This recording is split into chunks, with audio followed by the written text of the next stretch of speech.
તલાટીની પરીક્ષા આપવા ગયેલ યુવાન સાથેની ઘટના. સાંજનો સમય હતો. ગામના આકાશમાં લાલીમાં છવાઈ રહી હતી. ગામના ચોકમાં બેઠેલા વૃદ્ધો રાજકારણ અને ખેતીની ચર્ચા કરી રહ્યા હતા. એ જ સમયે ગલીમાંથી એક યુવક ઝડપી પગલે પસાર થયો. તેના હાથમાં પુસ્તકોનો થેલો હતો અને આંખોમાં સ્વપ્નો ચમકી રહ્યા હતા. એ યુવકનું નામ હતું વિશાલ ચૌહાણ. આ વિશાલ મધ્યમ વર્ગીય ખેડૂત કુટુંબનો દીકરો.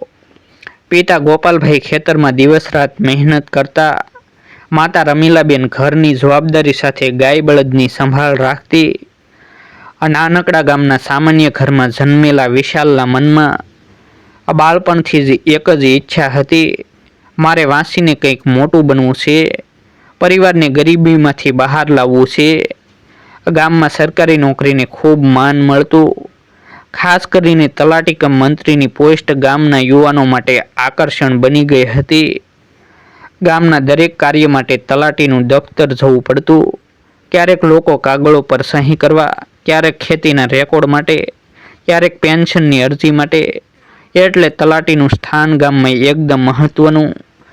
વિશાલને લાગ્યું કે જો હું તલાટી બની જાઉં તો ગામમાં માન પણ મળશે અને પરિવારને આર્થિક ટેકો પણ મળશે.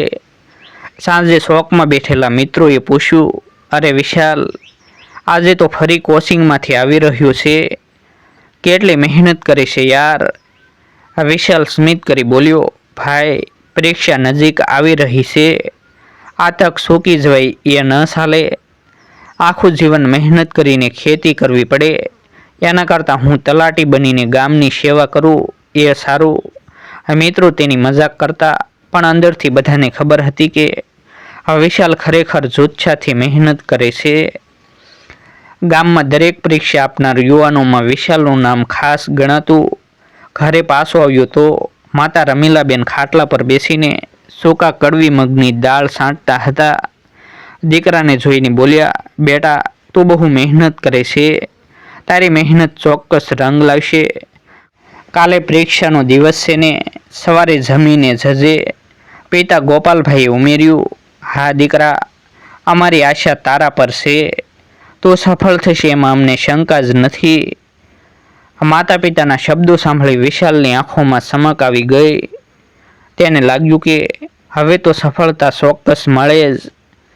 તે રાતે વિશાલે આખી રાત વાંચવાનો પ્રયાસ કર્યો, પણ મનમાં સતત એક જ વિચાર ઘૂમતો રહ્યો, કાલે પરીક્ષાનો દિવસ છે, મારી જિંદગી બદલાઈ શકે છે.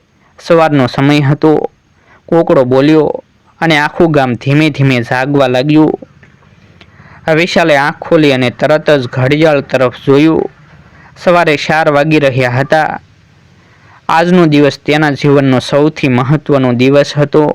તે ઉઠ્યો, નાહી ધોઈ અને ભગવાનની મૂર્તિ આગળ દીવો સળગાવ્યો. હાથ જોડીને પ્રાર્થના કરી, હે પરમાત્મા, આજે મારી મહેનતનું ફળ આપજે, મારા પરિવારને માન અપાવજે. માતા રમીલાબેન રસોડામાં દીકરાના માટે ગરમ ફાફડા અને ચા તૈયાર કરી રહ્યા હતા. તે પ્રેમથી બોલ્યા, બેટા, જમ્યા વિના જઈશ નહીં, લાંબી મુસાફરી છે, નાસ્તો કરીને જઈશ તો તાકાત રહેશે. પિતા ગોપાલભાઈએ ખિસ્સામાં થોડા રૂપિયા મૂક્યા. આ બસનું ભાડું છે અને થોડી ખાણીપીણી માટે છે, ધ્યાનથી જજે. અજાણ્યા લોકો સાથે વધારે બોલીશ નહીં. પરીક્ષા પૂરી થાય એટલે સીધો ઘરે ફોન કરજે. આ વિશાલે માતા પિતાના પગ સ્પર્શીને આશીર્વાદ લીધા અને થેલો ખભા પર નાખીને ઘરમાંથી નીકળ્યો. ગામની ગલીઓમાં ઠંડો પવન ફૂંકાઈ રહ્યો હતો.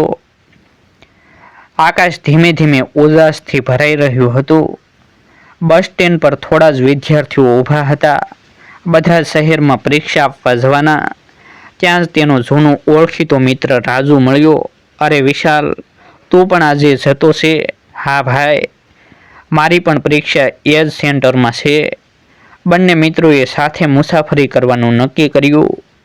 બસ ધીમા અવાજે દમદાર હોર્ન વગાડતી આવી પહોંચી. લોકલ બસ હોવાથી અંદર પહેલેથી જ ભીડ ભરેલી હતી.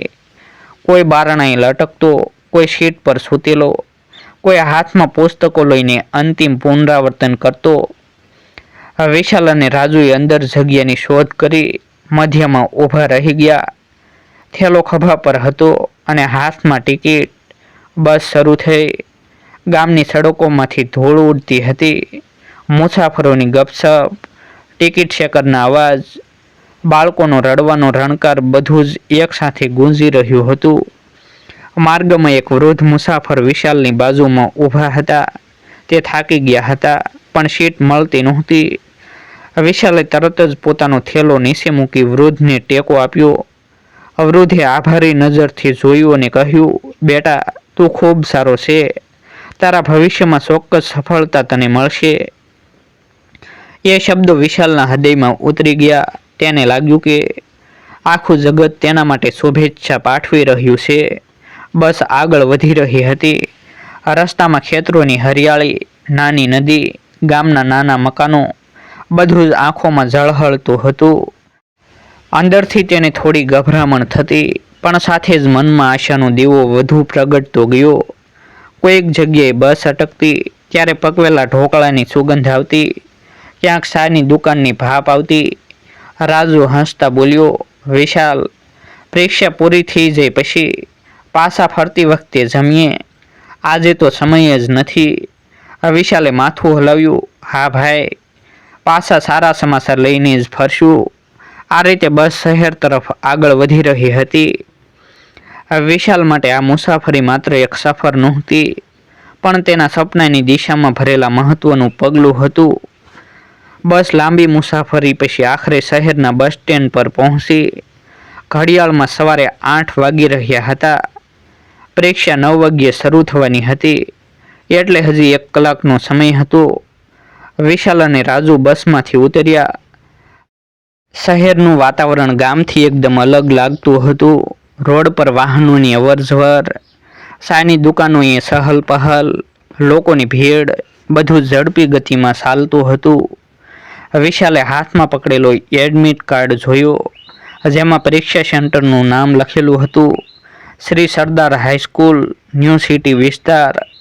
રાજુએ પૂછ્યું, અરે ભાઈ, આ સ્કૂલ ક્યાં ભાગમાં આવે છે? બંનેને શહેર ખાસ ઓળખીતું નહોતું. બસ સ્ટેન્ડની બહાર ઊભેલા એક રિક્ષા ચાલકને પૂછ્યું, ભાઈ, સરદાર હાઈસ્કૂલ જવું છે, કેટલું ભાડું લેશો? રિક્ષા ચાલકે કહ્યું, સાહેબ, એ તો અહીંથી 10 કિલોમીટર દૂર છે, 80 રૂપિયા થશે. વિશાલે થોડી વાર વિચારી આંખો નીચે કરી. ખિસ્સામાં પિતાએ આપેલા માત્ર થોડા જ રૂપિયા હતા, પણ સમયની તંગી હતી, એટલે બંને મિત્રોએ રિક્ષા લીધી. રિક્ષા પૂરપાટ ઝડપે આગળ વધી રહી હતી. રસ્તામાં શહેરના મોટા મકાનો, દુકાનો અને ભારે ટ્રાફિક જોઈને વિશાલને લાગ્યું કે દુનિયા કેટલી વિશાળ છે.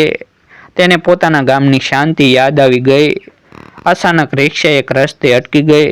આગળ ટ્રાફિક જામ, લાંબી લાઈન લાગી હતી. ઘડિયાળમાં 8:35 વાગ્યા હતા. વિશાલના હૃદયની ધડકન તેજ થઈ ગઈ. હાય રે, જો અમે મોડા પડી ગયા તો? રિક્ષા ચાલકે નિરાશ થઈ કહ્યું, સાહેબ, આ ટ્રાફિક સહેલાઈથી ખસે તેમ નથી. જો તાત્કાલિક પહોંચવું હોય તો અહીંથી ચાલીને જવું પડશે. વિશાલ અને રાજુ તરત રિક્ષામાંથી ઉતરી ગયા. થેલો ખભા પર નાખીને બંને દોડવા લાગ્યા. રસ્તામાં પસાર થતી લોકોની ભીડ, ગરમી અને તણાવ બધું જ એકસાથે તેમને શીભળતું હતું. જ્યારે તેઓ સ્કૂલ નજીક પહોંચ્યા, ત્યારે ગેટની બહાર પહેલેથી જ વિદ્યાર્થીઓની લાંબી કતાર લાગી ગઈ હતી. ચેકિંગ ચાલી રહ્યું હતું. દરેકના એડમિટ કાર્ડ અને ઓળખપત્ર તપાસવામાં આવતા હતા. અચાનક વિશાલને ખ્યાલ આવ્યો કે તેના થેલામાંથી ઓળખપત્ર ગાયબ છે. એડમિટ કાર્ડ તો હતું, પણ આધાર કાર્ડ જે ગઈકાલ રાત્રે મૂકી રાખ્યું હતું, તે ક્યાંક બસમાં કે રિક્ષામાં રહી ગયું હતું. હવે તો તેની ઘેરાબંધી થઈ ગઈ. ગેટ પર બેઠેલા અધિકારી કડક અવાજે બોલ્યા, ઓળખપત્ર વગર અંદર પ્રવેશ મળશે નહીં, નિયમ એ જ છે. વિશાલના ચહેરા પર ધબરાટ છવાઈ ગયો. આંખોમાં પાણી ભરાઈ આવતું હતું. અંદર જવા માટે થોડી જ મિનિટો બાકી હતી. રાજુએ કહ્યું, ચિંતા ન કર ભાઈ, કંઈક ઉપાય કરીએ. એ સમયે ગેટ પર ઊભેલા એક વૃદ્ધ દાદાએ વિશાલની પરિસ્થિતિ જોઈ. એ માણસે પૂછ્યું, બેટા, શું થયું? શા માટે રડી રહ્યો છે? વિશાલે આંસુભરી આંખે સમજાવ્યું, કાકા, મેં બહુ મહેનત કરી છે. આજે મારી પરીક્ષા છે, પણ ઓળખપત્ર બસમાં રહી ગયું. હવે મને અંદર નથી જવા દેતા. વૃદ્ધ દાદાને તેની વાત સાંભળીને દયા આવી. તેમણે અધિકારીને વિનંતી કરી, સાહેબ, આ ગામનો દીકરો છે. જો એડમિટ કાર્ડમાં નામ, ફોટો બધું જ મેળ ખાય છે. થોડી છૂટ આપો, આનો ભવિષ્ય બગડી જશે. અધિકારીએ શરૂઆતમાં કડક શબ્દો કહ્યા, પણ પછી લાંબો વિચાર કરીને કહ્યું, બરાબર, એક શરતે અંદર જવા દઈશ. તો પરીક્ષા પૂરી થયા પછી સીધો પોલીસ સ્ટેશનમાં જઈ ઓળખપત્ર ગુમાવવાનો અહેવાલ આપજે. પણ યાદ રાખજે, આ તક ફરી નહીં મળે. વિશાલના ચહેરા પર ખુશીના આંસુ આવી ગયા. તેણે હાથ જોડીને અધિકારી અને વૃદ્ધ દાદાનો આભાર માન્યો. રાજુએ તેના ખભા પર હાથ મારીને કહ્યું, ચાલ ભાઈ, હિંમત રાખ. હવે તારી લડાઈ અંદર છે. સ્કૂલના ગેટમાંથી પસાર થઈને વિશાલે અંદર પગ મૂક્યો ત્યારે તેના મનમાંથી ભાર ઉતરી ગયો. છતાં પણ હૃદય ધબકતું રહ્યું. કતાર પાર કરીને તે પરીક્ષા હોલ સુધી પહોંચ્યો. ક્લાસરૂમ વિશાળ હતો. અંદર લાંબી બેન્ચો ગોઠવેલી હતી. દરેક બેન્ચ પર નંબર ચોંટાડેલા. બધી જગ્યાએ વિદ્યાર્થીઓ બેઠા હતા. કોઈ અંતિમ મિનિટે નોટ્સ વાંચતો, કોઈ આંખો બંધ કરી પ્રાર્થના કરતો, તો કોઈ એકબીજા સાથે વાતો કરીને ગભરામણ દૂર કરતો. વિશાલે પોતાનો નંબર શોધ્યો. Seat number B2701. તે ખુરશી પર બેસી ગયો. સામે બ્લેકબોર્ડ પર મોટા અક્ષરોમાં લખેલું હતું, શાંતિ રાખો. નકલ કરવાનો પ્રયત્ન કરશો તો પરીક્ષા રદ થશે. થોડીવારમાં પર્યવેક્ષકો અંદર આવ્યા. તેમણે પ્રશ્નપત્ર અને ઉત્તરપત્રિકા વહેંચવાની શરૂઆત કરી. રૂમમાં એકદમ શાંતિ છવાઈ ગઈ. પંખાના હળવા અવાજ સિવાય બીજું કશું સંભળાતું નહોતું. વિશાલે પેપર હાથમાં લીધું. તેના હાથ કંપી રહ્યા હતા. આંખો સામે શબ્દો ધૂંધળા લાગતા હતા. પણ તેણે ઊંડો શ્વાસ લીધો અને મનમાં કહ્યું, હવે ગભરાઈશ નહીં. તું જે મહેનત કરી છે એ જ તારો આધાર છે. પ્રશ્નો ધીમે ધીમે વાંચ્યા. ઘણી બધી બાબતો ઓળખીતી લાગી. ભૂગોળ, ગુજરાતનો ઇતિહાસ, પંચાયતની વ્યવસ્થા, સામાન્ય જ્ઞાન, બધું જ એ જ હતું જે માટે તેણે દિવસ રાત અભ્યાસ કર્યો હતો. પહેલા 10 પ્રશ્નોના જવાબ એક પછી એક લખી નાખ્યા. આત્મવિશ્વાસ પાછો આવવા લાગ્યો. પણ જ્યારે ગણિતના વિભાગ આવ્યો ત્યારે થોડી મુશ્કેલી પડી. એક પ્રશ્નમાં હિસાબ કઠિન હતો. હાથમાં સમય ઓછો હતો. પરસેવો છૂટવા લાગ્યો. એ સમયે વિશાલે બાજુમાં જોયું. રાજુ થોડી આગળની સીટ પર બેઠો હતો. તે પણ કાગળમાં વ્યસ્ત હતો. બંનેની નજર એક ક્ષણ માટે મળી. રાજુએ આંખે ઇશારો કર્યો, હિંમત રાખ. એ ઇશારે વિશાલને નવો જ ઉમંગ આપ્યો. તેણે ફરી પેન હાથમાં લીધી અને ધીમે ધીમે હિસાબ શરૂ કર્યો. થોડી મિનિટોમાં જ જવાબ મળી ગયો. હૃદયમાં અજોડ ખુશી અનુભવી. સમય વીતી રહ્યો હતો. ઘડિયાળના કાંટા ઝડપી ફરતા હતા. ક્લાસરૂમમાં પર્યવેક્ષકો ફરતા હતા. કોઈ વિદ્યાર્થી કાન પકડીને વિચારતો, કોઈ ઊંઘવા લાગતું, કોઈ ચિંતાથી હાથ પેન પર ઠોકતો. વિશાલે અંતિમ મિનિટોમાં પોતાના તમામ જવાબ ફરી શકાશ્યા. ક્યાંય ભૂલ રહી જાય નહીં એ માટે ખાસ ધ્યાન આપ્યું. તેની આંખોમાં થાક હોવા છતાં સંતોષ ઝળહળી રહ્યો હતો. જ્યારે પર્યવેક્ષકે ઘોષણા કરી, સમય પૂરો, બધાએ ઉત્તરપત્રિકા મૂકી દો, તે સમયે વિશાલે ભારે શ્વાસ લીધો, જાણે કોઈ લાંબી જંગ પૂરી થઈ હોય. પત્રિકા સબમિટ કરી બહાર આવ્યો ત્યારે આકાશમાં બપોરનું સૂરજ ચમકી રહ્યું હતું. રાજુ બહાર મળ્યો. બંને હસ્યા. કેમ થયું? રાજુએ પૂછ્યું. વિશાલે જવાબ આપ્યો, મારા માટે તો સારું ગયું, પરંતુ અંતિમ નિર્ણય તો પરમાત્મા અને પરિણામ પર છે. પરીક્ષા પૂરી થયા પછી વિશાલ અને રાજુ બસ સ્ટેન્ડ તરફ નીકળ્યા. રસ્તામાં બંનેના ચહેરા પર રાહત અને થાકનું મિશ્રણ દેખાતું હતું. બસમાં બેઠા ત્યારે વિશાલની અંદર વિચારોનો ઝુંડ ચાલી રહ્યો હતો. મેં જે લખ્યું છે એ પૂરતું છે? કાંઈ ભૂલ થઈ ગઈ હશે તો? બાકીના બધાએ કેટલું સારું લખ્યું હશે?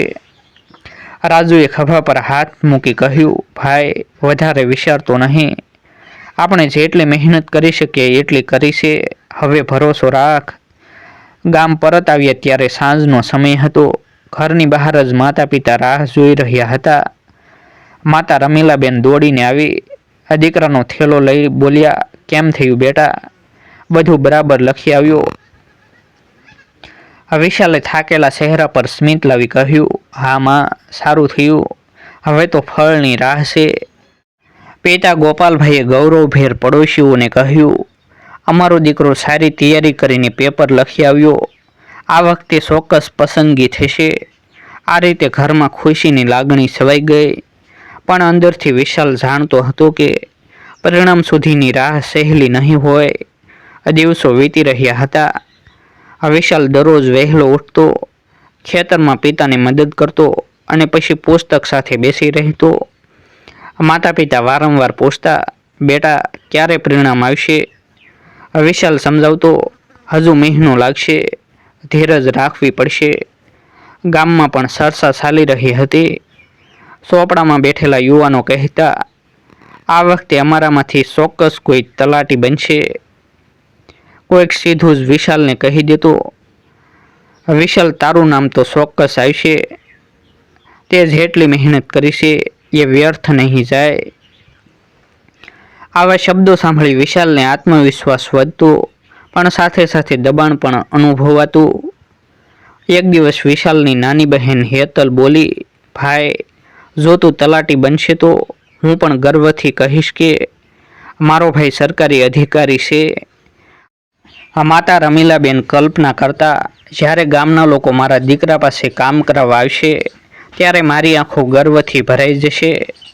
પિતા ગોપાલભાઈ તો ક્યારેક ગામના લોકોને આગોતરા કહી નાખતા, હજી થોડા દિવસમાં અમારો દીકરો તલાટી બનશે. આ બધું સાંભળી વિશાલના ખભા પર જવાબદારી વધી જતી. તેને લાગતું કે હવે નિષ્ફળ થવાની જગ્યા જ નથી. રાતે ખાટલા પર સૂતો ત્યારે ઘણીવાર ઊંઘ આવતી જ નહોતી. સર તરફ જોઈને વિચારો કરતો, જો પસંદગી થઈ ગઈ તો બધું બદલાઈ જશે, પણ જો નામ ન આવ્યું તો માતા પિતાના સપના તૂટશે. ગામમાં લોકો શું કહેશે? તેવા સમયમાં તે પોતાના મનને સાંભળતો, ના, હિંમત હારવી નહીં. સાચી મહેનત ક્યારેય વ્યર્થ નથી જતી. રાહ જોતા જોતા આખરે એ દિવસ આવી ગયો. સવારે જ ગામમાં સમાચાર ફેલાઈ ગયા કે તલાટીની પરીક્ષાનું પરિણામ ઓનલાઈન જાહેર થઈ ગયું છે. શોકમાં લોકો મોબાઈલમાં યાદી જોવા લાગ્યા. દરેક ઉમેદવારનું નામ શોધવામાં વ્યસ્ત હતા. કોઈ ખુશીના સમાચાર સાંભળીને ઝૂમી ઉઠતો, તો કોઈ નિરાશ થઈ ઘરે જતો. વિશાલ પણ ધબકતા હૃદયે ઘરે બેઠો હતો. પિતાએ કહ્યું, ચાલ દીકરા, તારા મિત્ર રાજુ પાસે જઈએ. એની પાસે મોબાઈલ છે, ત્યાં પરિણામ જોઈ લઈશું. માતા રમીલાબેનની આંખોમાં પ્રાર્થના ઝળહળતી હતી. બહેન હેતલ બારણે ઊભી રહી રાહ જોતી હતી. વિશાલ, પિતા અને રાજુ ત્રણેય મિત્રના મોબાઈલમાં વેબસાઇટ ખોલી બેઠા. લાંબી યાદી સ્ક્રોલ થતી હતી. નામોની ભીડમાં પોતાની ઓળખ શોધવી સહેલી ન હતી. અચાનક રાજુએ ઊંચા અવાજે કહ્યું, અરે, રોકાઈ જજો, અહીં છે. વિશાલ, ગોપાલભાઈ ચૌહાણ, પાછળ. એ શબ્દો સાંભળતા જ જાણે ઘરમાં દીપાવલી ઉજવાઈ ગઈ. પિતાના ચહેરા પર ખુશીના આંસુ છલકાયા. માતા રમીલાબેન બારણે દોડીને આવી દીકરાને વળગી પડી, બેટા, તું તો અમારી આંખનો તારો બની ગયો. પડોશીઓએ પણ અભિનંદન આપવાનું શરૂ કરી દીધું. કોઈ ફૂલ લાવ્યો, કોઈ મીઠાઈ. ગામના વડીલો બોલ્યા, હવે અમારું ગામ પણ ગર્વ અનુભવે છે. અમારો દીકરો તલાટી બન્યો છે. થોડી જ વારમાં જિલ્લા પંચાયત તરફથી નિમણૂક પત્ર આવ્યો. વિશાલને નિકટવર્તી ગામમાં તલાટી તરીકે સેવા માટે બોલાવાયો. જ્યારે તેણે પહેલીવાર સરકારી દફતરની ખુરશી સંભાળી ત્યારે હૃદયમાં અજબ ગૌરવનો અનુભવ થયો. હવે ગામના લોકો કામ માટે તેની પાસે આવતા. જે લોકો ક્યારેક મજાક કરતા હતા તેઓ પણ હવે માનપૂર્વક હાથ જોડતા. વિશાલે નક્કી કર્યું કે હું મારી પોસ્ટનો ઉપયોગ લોકોની સેવા માટે કરીશ. ભ્રષ્ટાચાર કે અયોગ્ય કાર્ય ક્યારેય નહીં કરું.